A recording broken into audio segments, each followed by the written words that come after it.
नमस्कार, आप देख रहे हैं न्यूज इंडिया, आपके साथ मैं हूं चारुल शर्मा। रुक करेंगे उत्तराखंड की खबरों का और सबसे पहले नजर डालेंगे इस वक्त की बड़ी खबर पर।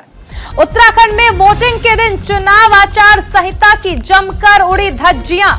उत्तराखंड में चुनाव आचार संहिता उल्लंघन के 203 मामले दर्ज हुए हैं।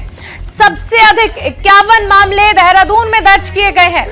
92 मामले कोविड को लेकर दर्ज किए गए हैं। दरअसल दिशा निर्देश जो जारी किए गए थे उनके उल्लंघन से संबंधित ये मामले हैं। उत्तराखंड में मतदान के दिन चुनाव आचार संहिता की जमकर धज्जियां उड़ी। राज्य भर में 203 मुकदमे दर्ज किए गए, जिनमें सबसे ज्यादा 51 मामले देहरादून में दर्ज हुए हैं, जबकि सबसे कम यानी एक मामला बागेश्वर में दर्ज किया गया। चुनाव आचार संहिता के उल्लंघन के मामले में चमोली जिले में 5, देहरादून में 51, हरिद्वार में 32, पौड़ी में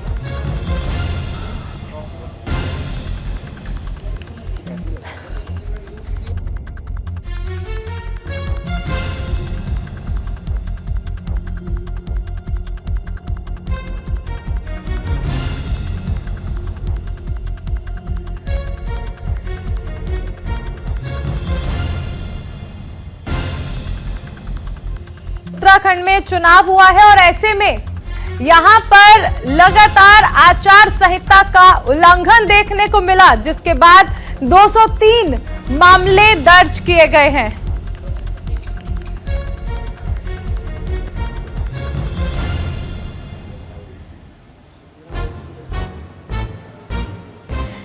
ज्यादा जानकारी के लिए सीधा रुख करेंगे हमारे संवाददाता संजय पुंडीर का। संजय, एक नहीं, दो नहीं, पूरे 203 मामले दर्ज किए गए हैं आचार संहिता के उल्लंघन के।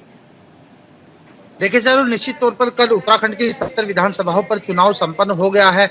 ऐसे में कई विधानसभाओं में सकुशल संपन्न हुआ है तो कहीं आचार संहिता का उल्लंघन किया गया है।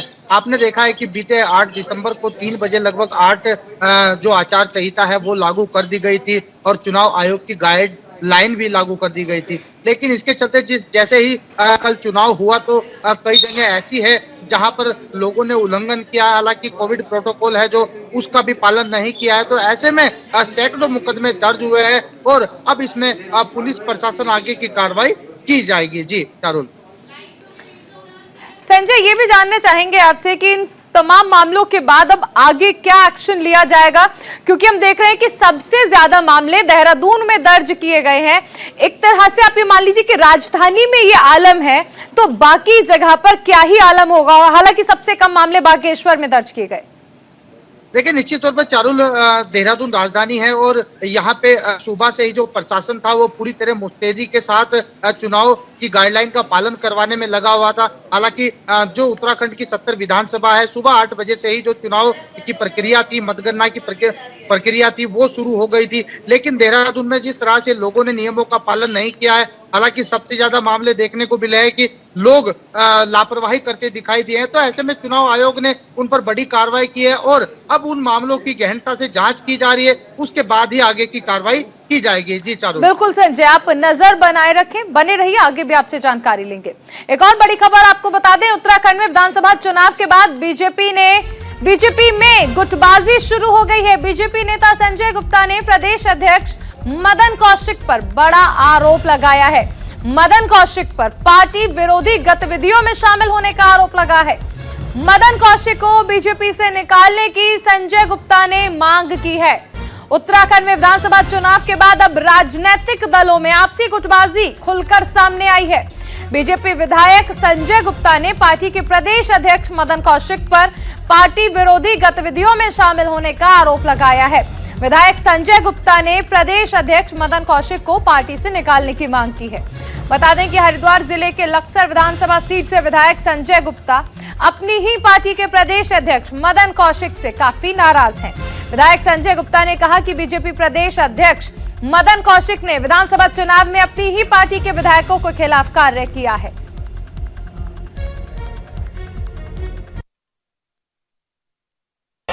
जो उत्तराखंड में पार्टी का प्रदेश अध्यक्ष मदन कौशिक,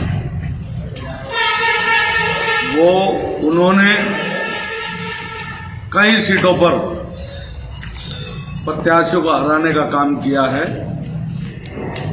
और उनके जो नामित सभासद उनके द्वारा और उनके जो नजदीकी कार्यकर्ता थे, उन्होंने बसपा प्रत्याशी के पक्ष में काम किया है, मुझे हराने का काम किया है। मैं अपने नेतृत्व से हाथ जोड़कर क्षमा मांगते हुए निवेदन करना चाहता हूं। ऐसे प्रदेश अध्यक्ष को इस ऐसी राष्ट्रवादी पार्टी में रहने का कोई अधिकार नहीं है। हमारे साथ संवाददाता संजय पुंडीर बने हुए हैं। संजय, एक विधायक प्रदेश अध्यक्ष पर इतने बड़े और इतने गंभीर आरोप लगा रहे हैं, क्या इनकी वजह है, क्या बेस है इन आरोपों की कि सीधे तौर पर पार्टी विरोधी गतिविधियों का आरोप लगा है, वो भी चुनाव के अगले दिन?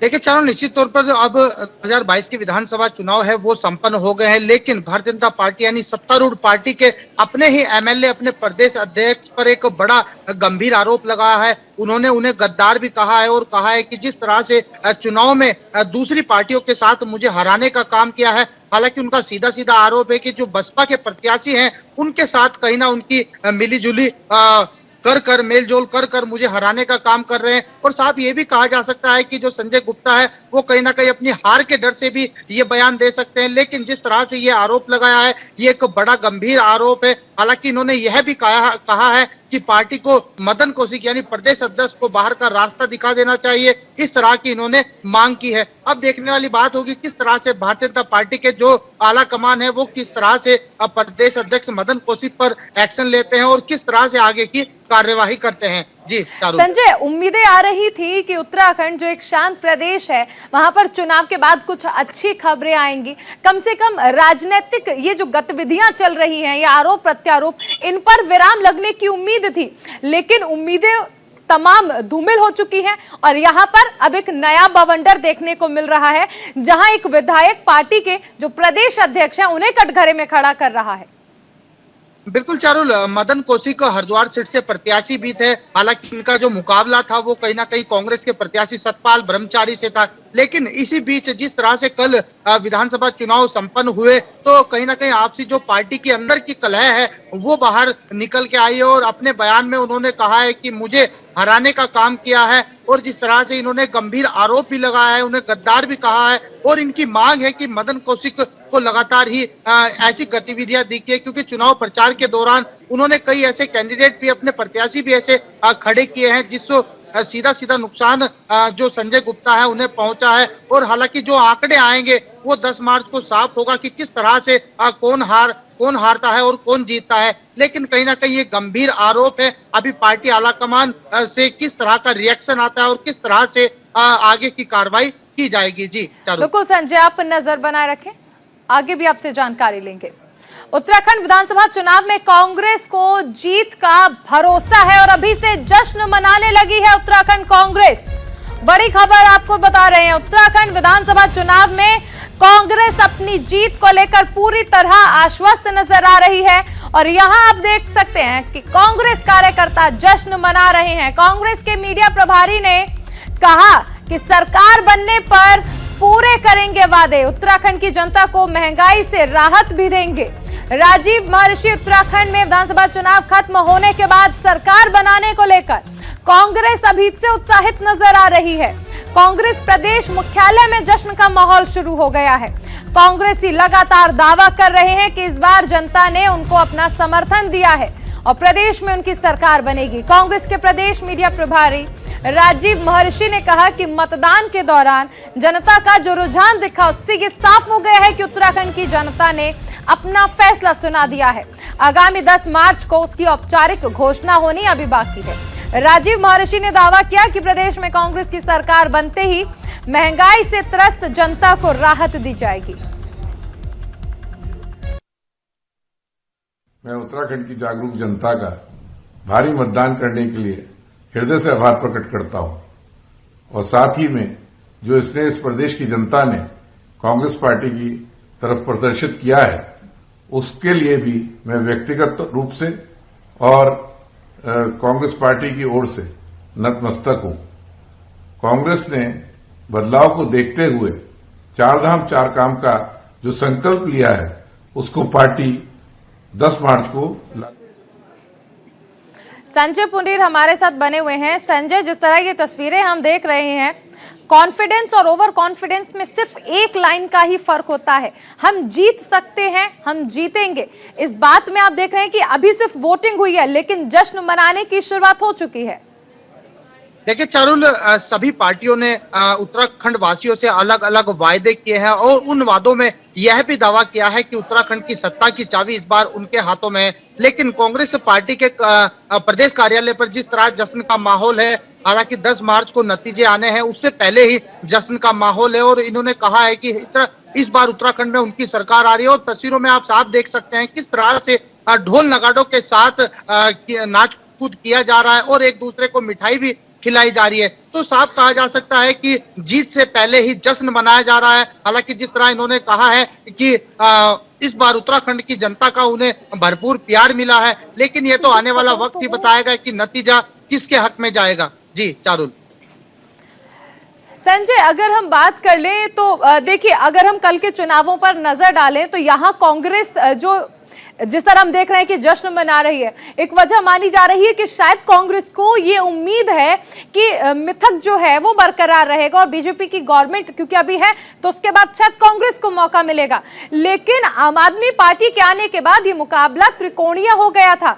ऐसे में कांग्रेस अपनी जीत को लेकर आश्वस्त है, आम आदमी पार्टी अपनी जीत को लेकर आश्वस्त है और बीजेपी भी पूरे कॉन्फिडेंस में नजर आ रही है कि मिथक इस बार टूटेगा नहीं।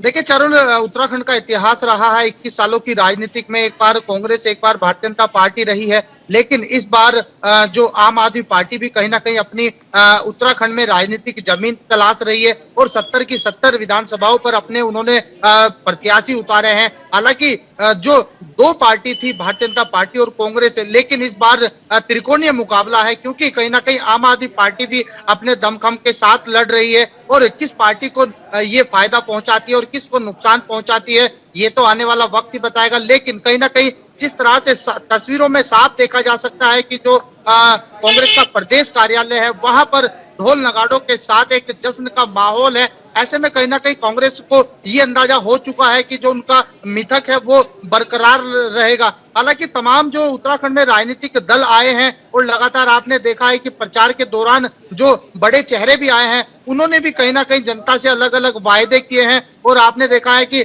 जब दिल्ली के मुख्यमंत्री अरविंद केजरीवाल उत्तराखंड में आए हैं तो उन्होंने भी कई तरह के वायदे किए हैं। फ्री बिजली देने की बात कही है तो कहीं युवाओं को रोजगार देने की बात की है। अब देखते हैं कि 10 मार्च को किस तरह से कौन सी पार्टी सत्ता में आती है और किस तरह से अपने वादों पर खरा उतरती है। वादे जनता ने स्वीकार किए हैं, 10 मार्च को स्थिति साफ हो जाएगी। हमारे साथ रोहित विक्रम सिंह भी बने हुए हैं देहरादून से। रोहित, यहाँ पर देखिए कल की अगर बात कर ले तो चुनाव जो है चुनाव संपन्न हो गया है। हालांकि उसके बाद हमने जिस तरह भी खबरें भी दिखाई कि किस तरह से आचार संहिता का उल्लंघन किया गया, लेकिन अगर इन बातों को भूलकर अगर हम कल की वोटिंग पर फोकस करें तो मुख्य मुकाबला जो दो पार्टियों के बीच अब तक रहता था, हालांकि यूकेडी ने भी यहाँ पर दावा किया लेकिन यूकेडी का जो नतीजे उन्हें उम्मीद है ऐसे कुछ नजर तो नहीं आए जमीनी स्तर पर। अगर आम आदमी पार्टी की बात कर लें तो कर्नल कोठियाल के मौजूदगी ने कहीं ना कहीं मामला त्रिकोणीय तो बना दिया, लेकिन इसके साथ ही जिस तरह उन्होंने ये लिखित में दिया है कि यदि आम आदमी पार्टी अपनी मांगों को पूरी नहीं करती है तो जनता के पास ये अधिकार होगा कि वो कोई भी लीगल एक्शन आम आदमी पार्टी पर या फिर कर्नल कोठियाल पर ले सकती है। इस एक वादे ने, इस एक बात ने पूरे चुनाव पर प्रभाव डाला है।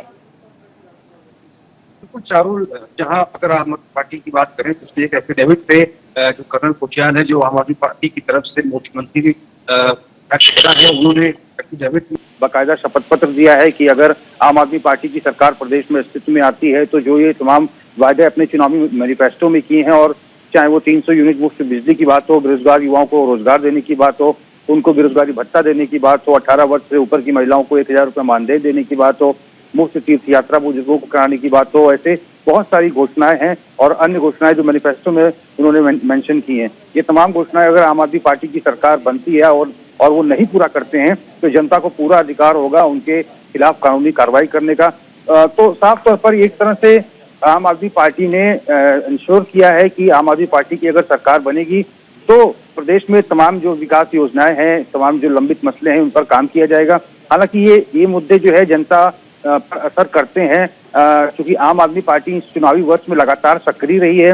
कर्नल अजय कोठियार ने उत्तराखंड के सीमांत गांव का, पर्वतीय जिलों का दौरा किया है, तो ऐसा नहीं हो सकता कि आम आदमी पार्टी को कुछ इस चुनाव में लाभ ना हो। वही बात अगर कांग्रेस की करे तो कांग्रेस ने भी उत्तराखंडी स्वाभिमान 4 धाम 4 काम अभियान के तहत जो है इस बार वो चुनाव में गई है। उसने भी 4 लाख बेरोजगार युवकों को रोजगार देने की बात की है। 5 लाख परिवारों को प्रत्येक वर्ष 40,000 मानदेय देने की बात की है।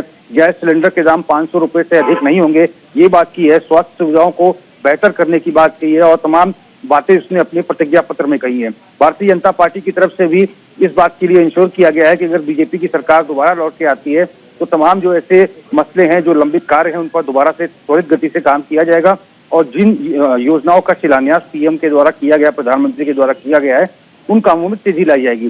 तो साफ तौर पर रोहित, उत्तराखंड के देखिए, जब हम मुद्दों की बात करते हैं तो इस बात में कोई दो राय नहीं है कि एक वक्त था जब प्रधानमंत्री के नाम पर उत्तराखंड में वोट मांगे गए, लेकिन अब जो हालात बने उसके बाद मोदी नाम से बहुत आगे बढ़ चुके थे उत्तराखंड के मुद्दे। हम बात मिथक की कर रहे हैं तो एक मिथक उत्तरकाशी की गंगोत्री विधानसभा सीट से जुड़ा हुआ है कि उस सीट पर जिस पार्टी का प्रत्याशी विजयी होता है वही पार्टी उत्तराखंड में सरकार भी बनाती है।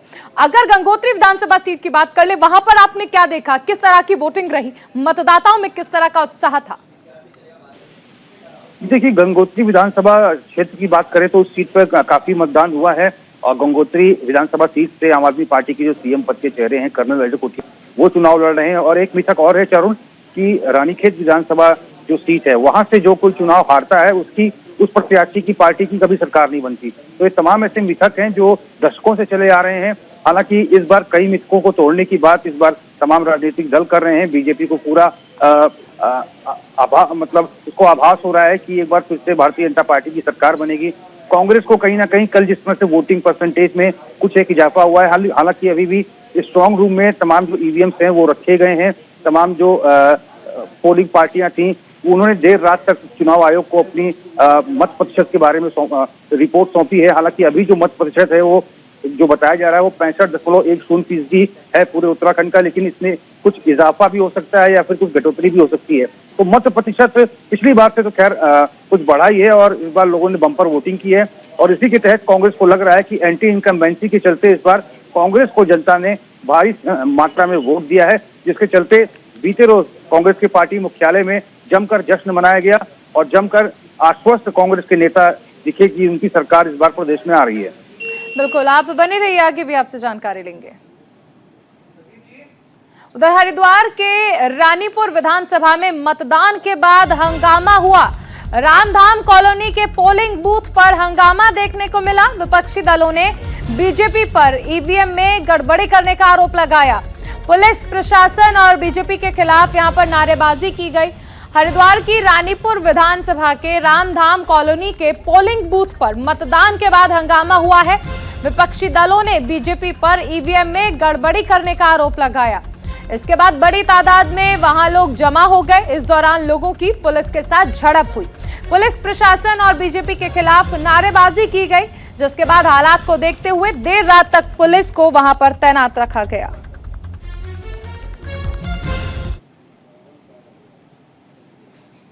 ये तस्वीरें उस दौरान की हैं जिस दौरान यहां पर रानीपुर विधानसभा में यह हंगामा देखने को मिला। यहां विपक्षी दलों का आरोप है कि बीजेपी ने ईवीएम में गड़बड़ी की थी।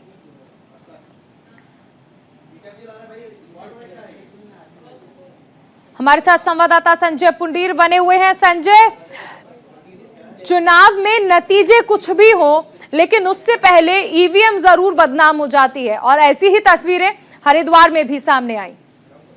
देखिए चारुल, ये हरिद्वार की रानीपुर कोतवाली क्षेत्र का मामला है, जहां रामधाम कॉलोनी के एक तक्षशिला स्कूल में एक बूथ बनाया गया था, जहां 6 बजे तक मत देने का टाइम था। उसके बाद भी यहां जो लोग थे वो कहीं ना कहीं अंदर थे और बूथ के अंदर होने के कारण जो अन्य दल थे उन्होंने यह आरोप लगाया कि अपनी मर्जी से वहां पर वोट डाले जा रहे थे, जिसको लेके आसपास के लोगों ने सूचना दी। हालांकि काफी देर तक वहां हंगामा भी हुआ और इनका सीधा सीधा आरोप है कि भारतीय जनता पार्टी के जो प्रत्याशी हैं उन्होंने ही वहां पर अपने कार्यकर्ताओं को अंदर रख कर फर्जी वोट डालने का काम किया है। तो कहीं ना कहीं जो आरोप है वो लगातार लगाए जा रहे थे, लेकिन हंगामा बढ़ता देख यहाँ पर देर रात तक पुलिस तैनात रही और जिस तरह से यहाँ पे लोगों का आरोप है कि भारतीय जनता पार्टी ने अपनी मनमानी करते हुए यह काम किया है, लेकिन समय रहते पुलिस पहुंच गई और आगे की जांच शुरू हो गई। अब देखने वाली बात होगी किस संजय, तरह जांच से फिलहाल की जा रही है, लेकिन क्या पुलिस की तरफ से किसी तरह का कोई मामला दर्ज किया गया है? कुछ लोगों को